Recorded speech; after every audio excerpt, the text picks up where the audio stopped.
about 3 times the walk we used to take, right? I hope you like it. So we had a very good day, very good 2 days, and a lot of things were determined. And what was really determined is the country's doing very well. We made a lot of good trade deals with Turkey, and they've been a very good partner. He's been great, by the way. President Erdogan's been great, and I hope you had a good time. Any questions? Mr. President, what was the security concern that caused us to change planes? What was the security concern that caused us to change planes?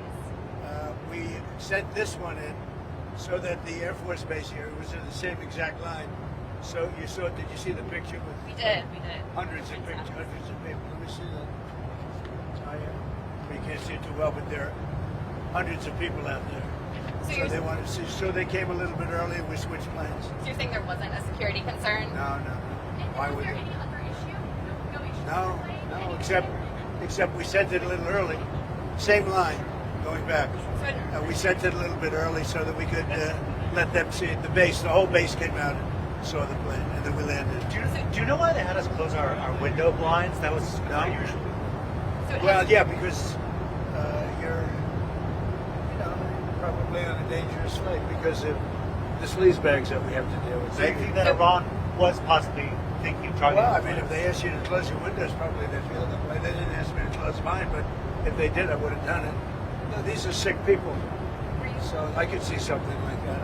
I didn't know they did that, but I could see something like that. Were you aware of any credible threat by Iran against Air Force Well, I have One? a threat all the time. I'm number 1 on their list before you. But if I go, you go, right? But was there a specific So threat today? perhaps someday you want to change professions. What do you have, Daniel? Is it conclusive that there are strikes ongoing in Iran? So We just hit them very hard, and I'd say we hit them 20-1. Every time they hit us, we're going to hit them 20. And we did it last night. They did a little something today, but it was really retribution for last night. They hit actually 3 boats, not 2. And when they hit, we hit back much harder. Are we returning to a full-scale military conflict, sir? I don't know. I don't know. We'd win it very quickly. It's another way of doing it. We have many ways we can win, but we've already won militarily. They have very little. They have very little left, and they want to make a deal so badly. They called a little while ago. They want to make a deal so badly. I just don't know if they're worthy of making a deal. I don't know that they're going to honor the deal. That's the problem. If they want to make a deal, why do you think they attacked commercial vessels? Because they're sort of crazy, to be honest with you. They're sort of crazy. They're a little bit out of control, but they want to make a deal. Badly. So Have you spoken to Senator Mitch McConnell since his hospitalization? No, I haven't. How's he doing? I have no idea. How he's doing? I have no idea how he's doing. at the beginning of before the NATO summit, you spoke. Who are you with? Reuters. You had not the best. You had issues with. You said you had issues with leaders of Spain, UK. Yeah. Various Spain, other I will countries. say I did have issues with Also Spain, Germany. and I still do. But Spain came back all the way today. Spain was very generous today. You know, I told them I'm going to stop trading. What did Spain do there? They made, they honored a request for lots of payment. And if they didn't, we wouldn't even talk to them. They were very bad. They behaved very badly, in my opinion.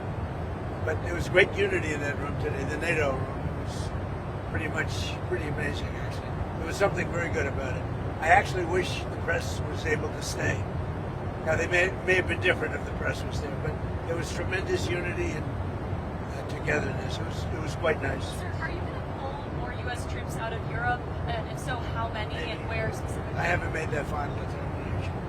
A lot's going to depend on Greenland, and a lot. I mean, you know, we're going to make a very good deal on Greenland, and if we don't, maybe I will. And a lot's dependent on Iran. I mean, they want to help now. You know, it's a little late to the thing because essentially there's not that much fighting to be done.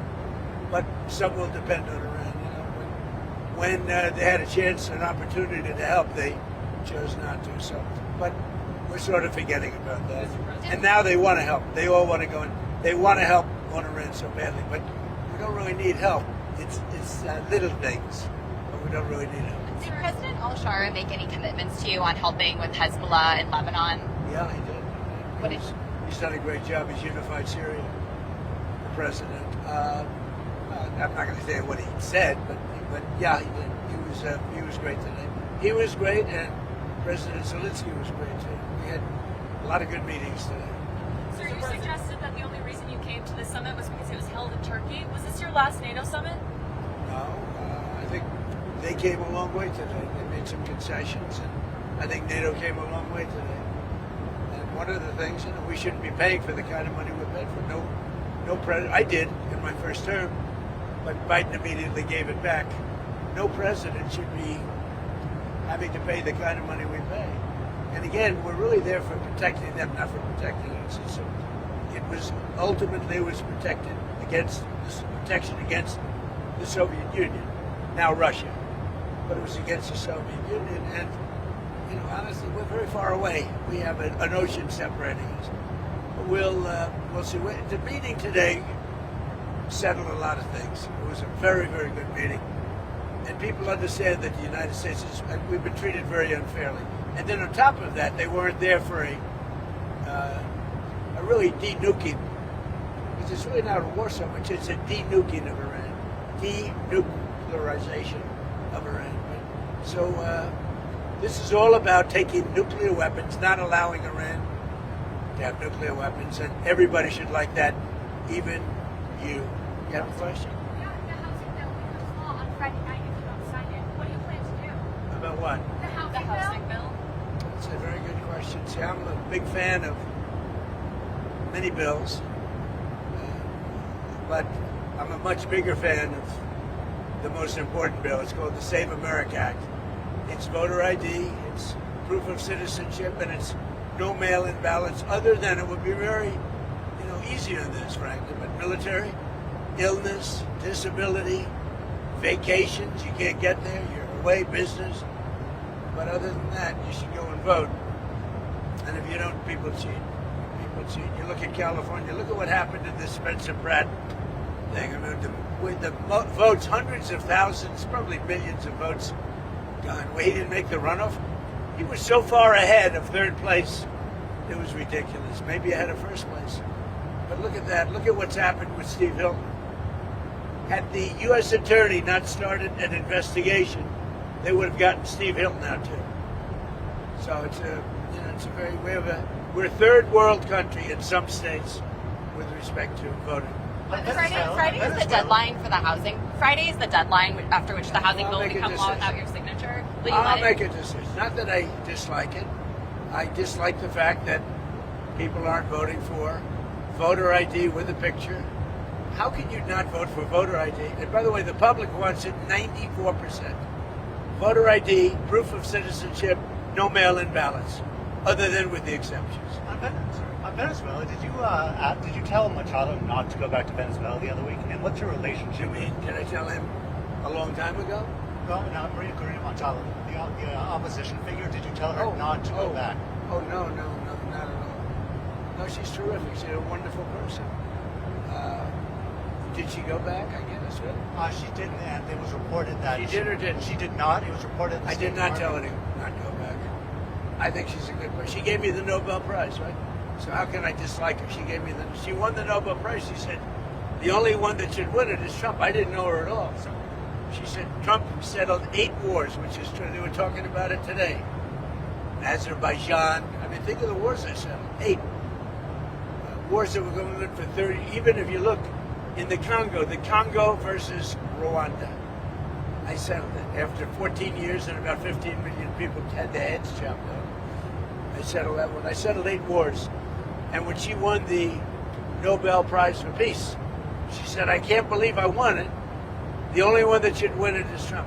Actually, they probably will do the wrong thing. It's very sad with Norway. But I would say I should have won that award more than anybody that ever received the Nobel Peace Prize. Because nobody settled wars. I settled 8 of them because of a certain type of personality I was able to settle. Think of it, India and Pakistan. You know, because you covered it, that war was raging. They were a week into it, 11 planes were shot down, and that war was going to go nuclear. The Prime Minister of Pakistan said President Trump saved from 30 to 50 million lives. Well, guess what? could have been a lot more than that. Do you think Democrats should be able to pick a A replacement? story for- that hasn't gotten a lot of attention, starting on July 1st, Medicare is now covering GLP-1 drugs for weight loss only. It's the first time it's ever happened. It happened under your leadership. Yeah. How big of a deal is that for people? Well, because of favored nations, the drug prices have come down tremendously. And also, if you look at Trump RX, it's been unbelievable, the price cuts. But take a look at what we've done in terms of favored nations. We paid the highest drug price in the entire world, and now we pay the lowest drug price in the entire world. And that means 400, 500, 600% difference. Think of it. The press doesn't want to write about it. And to get that, I had to get the drug companies to do it, and they were good. But they were good because they knew that I couldn't get the countries to do it. You had to get both.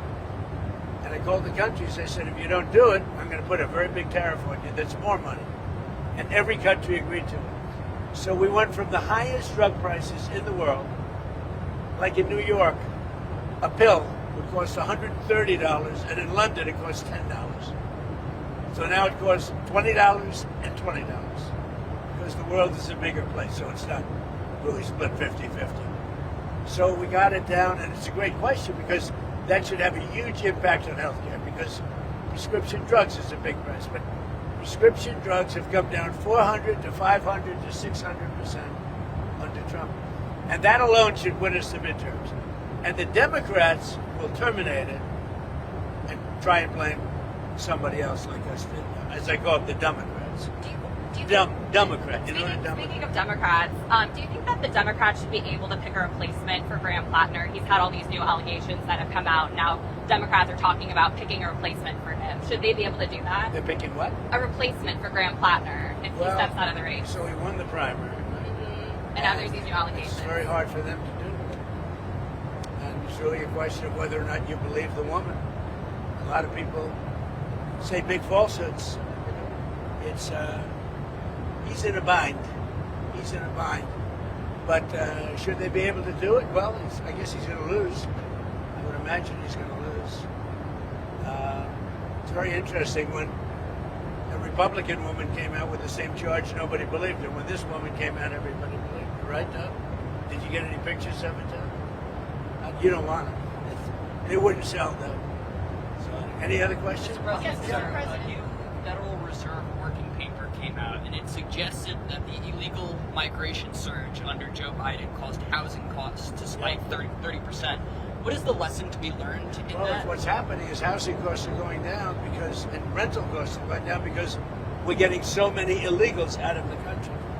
But Joe Biden raised the cost of housing by 40 and 50%.